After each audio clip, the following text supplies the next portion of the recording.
कृपा के समुद्र श्री रामचंद्र जी केवट को मुस्कुराकर बोले, भाई तू वही कर जिससे तेरी नाव न जाए। जल्दी पानी ला और पैर धो ले, देर हो रही है, पार उतार दे। एक बार जिनका नाम स्मरण करते ही मनुष्य अपार भवसागर से पार उतर जाते हैं और जिन्होंने वामना अवतार में जगत को 3 पग में ही छोटा कर दिया था, 2 ही पग में त्रिलोकी को नाप लिया था, वही कृपालु श्री रामचंद्र जी गंगा जी के पार उतारने के लिए केवट का निहोरा कर रहे हैं। प्रभु के इन वचनों को सुनकर गंगा जी की बुद्धि मोह से खींच गई थी कि ये साक्षात भगवान होकर भी पार उतारने के लिए केवट का निहोरा कैसे कर रहे हैं। परंतु समीप आने पर अपनी उत्पत्ति के स्थान पद नखों को देखते ही उन्होंने पहचान लिया। देव नदी गंगा जी हर्षित हो गईं। वे समझ गई कि भगवान नर लीला कर रहे हैं। इससे उनका मोह नष्ट हो गया और इन चरणों का स्पर्श प्राप्त करके मैं धन्य होंगी, यह विचार कर वे हर्षित हो गए। केवट श्री रामचंद्र जी के आज्ञा पाकर कठौती में भर कर जल ले आया। अत्यंत आनंद और प्रेम में उमंग कर वह भगवान के चरण कमल धोने लगा। सब देवता फूल बरसाकर सिहाने लगे कि इसके सामान्य पुण्य की राशि कोई नहीं है। चरणों को धोकर और सारे परिवार सहित स्वयं उस जल चरणोदक को पीकर पहले उस महान पुण्य के द्वारा अपने पितरों को भवसागर से पार कर फिर आनंद पूर्वक प्रभु श्री रामचंद्र जी को गंगा जी के पार ले गया।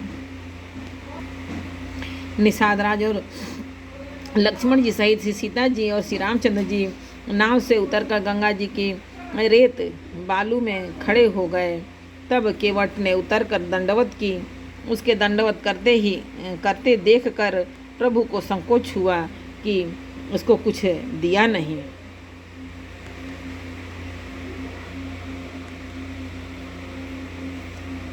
पति के हृदय की जानने वाली सीता जी ने आनंद भरे मन से अपनी रत्न जड़ित अंगूठी उंगली से उतारी और कृपालु श्री रामचंद्र जी ने केवट से कहा, नाव की उतराई लो। केवट ने व्याकुल होकर चरण पकड़ लिए। उसने कहा, हे नाथ, आज मैंने क्या नहीं पाया। मेरे दोष, दुख और दरिद्रता की आग आज बुझ गई है। मैंने बहुत समय तक मजदूरी की, विधाता ने आज बहुत अच्छी भरपूर मजदूरी दे दी।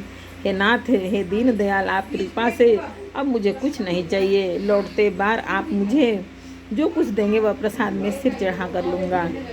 प्रभु श्री राम जी, लक्ष्मण जी, सीता जी ने बहुत आग्रह या यत्न किया, तब केवट कुछ नहीं लेता। तब करुणा के धाम भगवान श्री रामचंद्र जी ने निर्मल भक्ति का वरदान देकर उसे विदा किया। फिर रघुकुल के स्वामी श्री रामचंद्र जी ने स्नान करके पार्थिव पूजा की और शिव जी को सिर नवाया। सीता जी ने हाथ जोड़कर गंगा जी से कहा, हे माता, मेरा मनोरथ पूरा कीजिएगा, जिससे मैं पति और देवर के साथ कुशल पूर्वक लौटकर तुम्हारी पूजा करूं।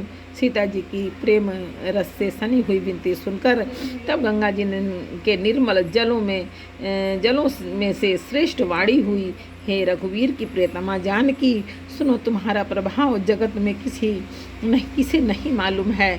तुम्हारी कृपा दृष्टि से देखते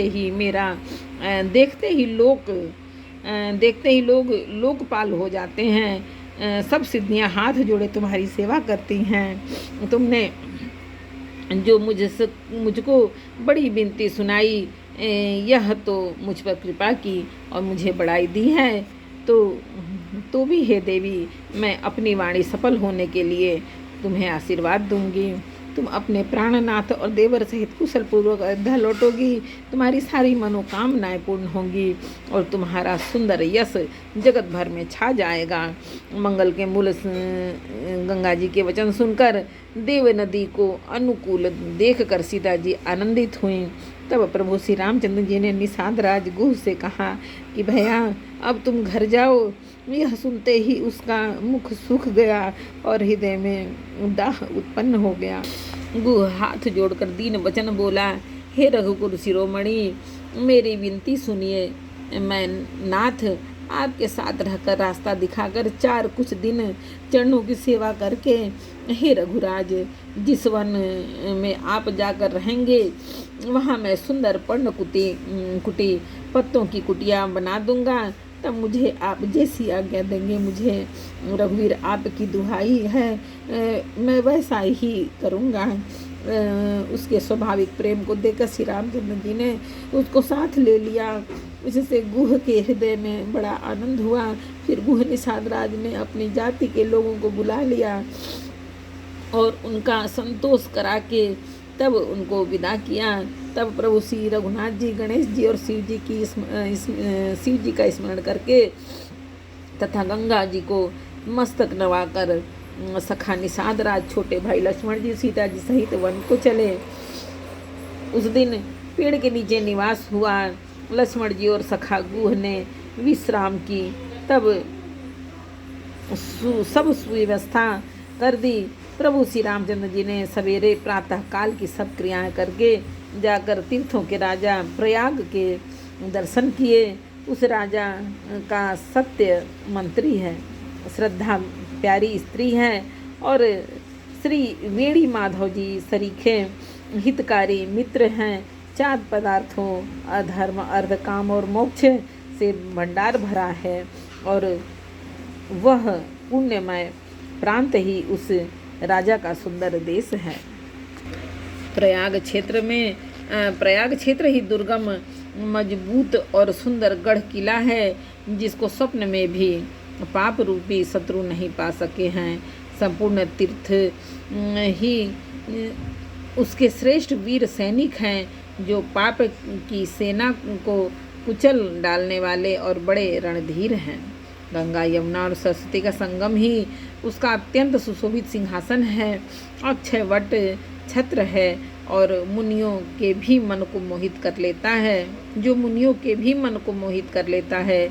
यमुना जी और गंगा जी की तरंगे उसके श्याम और श्वेत चंवर हैं, जिनको देखकर ही दुख और दरिद्रता नष्ट हो जाती है।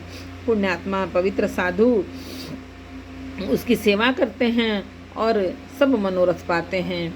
वेद और पुराणों के समूह भाट हैं, जो उनके निर्मल गणों का बखान करते हैं। एक बार बोलो रामायण मैया की जय। राम श्री रामचरितमानस के अयोध्या कांड का 5 समर्पयामि। जय श्री राम। जय भगवान को बजरंगबली, भोलेनाथ, माता आदि शक्ति। जय भगवान।